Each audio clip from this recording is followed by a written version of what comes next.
É meu box. Mas assim, esse é um exemplo de uma pessoa que tem uma rotina agitada, que tem várias coisas pra fazer. A gente também não tá vivendo, sei lá, uma epidemia de pessoas sem propósito, com trabalho que odeia, não tem nem a motivação de fazer as caixinhas, porque nem gosta do trabalho, não gosta do que tá acontecendo. Como é que essas pessoas fazem isso? Sensacional. Também é o Tiago aí do meu livro. Cada personagem tem um nome, é fictício. Esse cara, o Arthur, ele me procurou tratando há 2 anos de depressão. Ele tá no livro. E foi continuar o tratamento. E eu investigando, conversando com ele. Eu falei, Tiago, desculpa o João. João, você não tem depressão, cara. Você tem uma crise existencial. Você faz o que você não gosta. O João, um baita empresário, riquíssimo, queria ser escritor, cara. Tava cansado da empresa. Ele falava que só de acordar e pensar em ir pra empresa, ele tinha crise de pânico. Quantas pessoas estão nessa situação? Quando acordam, lembram que precisam ir trabalhar e tem crise de pânico com aquela situação. Qual que é o remédio disso então, doutor? Aquilo chamado de autoconhecimento e coragem. Primeiro você precisa saber quem você é nesse mundo, cara. Você precisa saber sua vocação. Você precisa saber seu dom. É na comunicação. É pintar uma parede. É consertar um carro. É o que é? O que você veio fazer aqui? Definitivamente, nós precisamos alinhar as nossas atividades com os nossos talentos. Aí você não vai ter este dia angustiante. Você vai acordar com os brilhos nos olhos. A coragem para quê? Para você romper. Para você ser disruptivo. Para você ir em busca daquilo que você veio fazer nesse mundo. Eu concordo plenamente com o que você falou. Nós vivemos uma sociedade entristecida, angustiada, sem expectativa, porque estamos fazendo o que a gente não gosta. Eu que estou no consultório, eu sabe qual a vontade que eu tenho lá? Que eu estou ouvindo um monte de gente, né? A vontade que eu tenho é falar assim, nossa, esse aqui daria certinho ali, aquele daria certinho aqui. Faz networking. Não dava vontade de ir pegando as pessoas e botando elas nos lugares certos, cara. E até relacionamento também, sabia? Eu falei, nossa, aquele cara dava certinho com essa mulher, essa daqui dava com aquele lá. Porque eu vou ouvindo tanta história de desencontros, de desencaixe. As pessoas estão desencaixadas. Elas nasceram por uma coisa e estão fazendo outra. Cara, isso é sofrimento todos os dias. E aí eu costumo, para terminar este assunto, falar o seguinte. Se você acha que a sua vida é nascer, crescer, se desenvolver, escolher uma profissão, viver dela 30 anos, se aposentar e morrer, isso é muito pouco pro ser humano, cara. Nós não estamos usando nada da potência humana que habita em nós. Nada. Porque nos ensinaram essa vida pífia, medíocre, que eu acabei de citar. Uhum.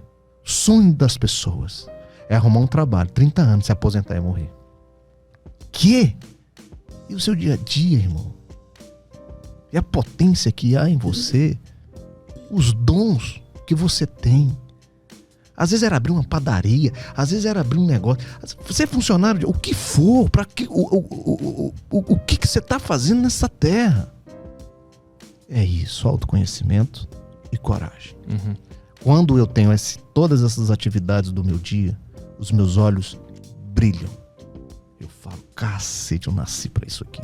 Por que o Brasil é o país mais ansioso da América Latina? Do mundo. Do mundo. É.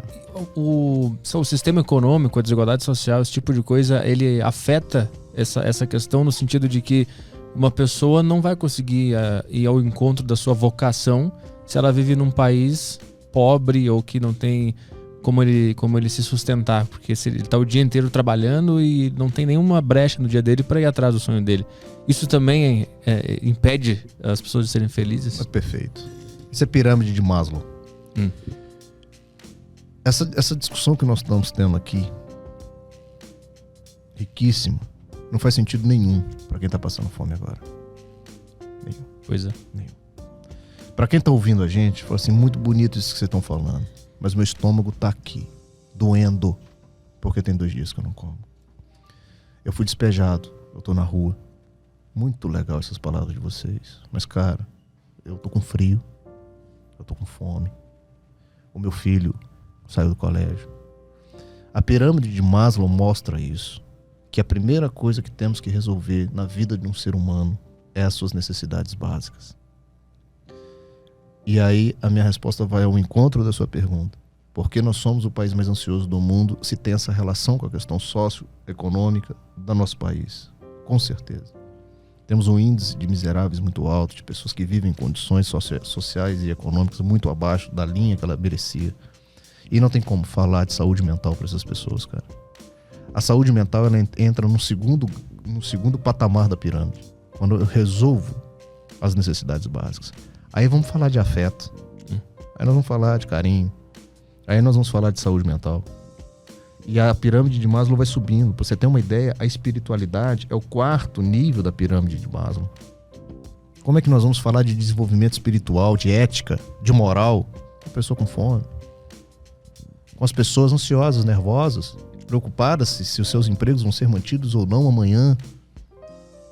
Então, o fundamento é a gente cuidar dessas pessoas nesse sentido. Para aí a gente ir subindo essa sociedade como um todo. Aí nós vamos chegar em Butão, que é o povo mais feliz do mundo. Lá eles estão lá em cima dessa pirâmide, né? Porque é uma cultura, uma sociedade muito pequena e é mais fácil administrar. Mas você tem toda a razão. Somos o país mais ansioso do mundo porque temos questões sociais, estruturais muito significativas, econômicas muito significativas, culturais muito significativas, e fora o estilo de vida. Nós somos, eu acabei de falar aqui no início, nós somos um dos países mais obesos, mais sedentários, vivemos muito mal, fazemos escolhas sociais muito ruins, somos um dos países que mais consome redes sociais no mundo. Eu falei da infotoxicidade. Então estamos o tempo inteiro comparando com os outros, estamos o tempo inteiro sendo contaminados pela visão alheia e não a sua. Aí é o autoconhecimento. Porque você não sabe o que você quer. Porque você compra dos outros o que você quer. Porque é a ditadura da rede social. Eu preciso ter o corpo daquela pessoa, eu preciso ter o nariz daquela pessoa, eu preciso ter o cabelo daquela pessoa, eu preciso ter o carro daquela pessoa. Eu escuto muito falar sobre isso. Isso é uma realidade? Isso afeta as pessoas de verdade? Muito, muito. As pessoas não têm maturidade, na sua grande maioria, para separar as coisas. Por que você acha hoje que as grandes empresas entenderam nos micro-influenciadores ou nos influenciadores digitais a nova forma de propaganda? Porque você compra, pô. Tá aí a maior prova que aquilo funciona dessa forma, que você de fato é influenciado. Se a pessoa que você admira postou lá que tá lavando a roupa com sabão em pó X, ai, que legal, deve ser. Tu vai lá e compra um sabão em pó X, cara. Mas como é que isso pula pra comparação com aquela pessoa que traz como consequência uma tristeza por não ser aquela pessoa? Porque quando ela vende, ou eles vendem, ou quando se começa a vender um padrão que é melhor do que o outro, isso gera inferioridade em você. Então, quando se começa a falar que o nariz mais bonito é o fino e o meu não é fino, aquilo me gera um senso de inferioridade. Isso me dá tristeza. Porque a inferioridade no ser humano faz com que ele entre nesse estado melancólico. E na verdade o que há é a igualdade. Só que as redes sociais começam a vender essa imagem hegemônica de algum padrão. Corpo. Gordinho, se é magrinho, se é alto, se é baixo. O tempo inteiro nós estamos sendo invadidos por padrões que tentam vender. Quando você se encaixa naquele padrão, ótimo, maravilha, tu tá por cima da carne seca. Quando não, você entra num estado melancólico. Cirurgias plásticas estão aí para provar isso que eu tô falando. Né? Tratamentos estéticos. Aí vai. Mas tu já recebeu no consultório alguém que o problema era esse? E muito. Rede social, todo comparação. Dia. Todo dia. Mas como é que essa pessoa ela sabe que ela tá vivendo isso ou tu descobre investigando? Também na investigação. Por isso que eu sou fã e amo o processo terapêutico. Eu não trabalho sem ajuda, sem estar na equipe, um bom terapeuta, um bom psicólogo. Porque é ali que nós vamos buscar as causas do sintoma. Porque quando a pessoa entra num consultório psiquiátrico, ela entra com sintoma. Ela não entra com a causa já muito bem definida. É nesse processo investigativo que nós vamos chegar lá. E a pessoa tem um insight. Caramba. Chega um momento que ela fala, é isso que tá me fazendo mal. Olha só, eu vejo todo mundo que eu sigo com esses carrões. E aí eu fico tendencioso a achar que eu tenho que ter um desse. É isso. Aí ela começa a ter um insight, que aquilo é que está fazendo mal. A rede social é o problema? Não. Aquilo é o inimigo para a gente vencer? Não. Vamos acabar com as redes sociais no mundo para a gente ter saúde mental? Não. É a gente ter maturidade para lidar com aquilo.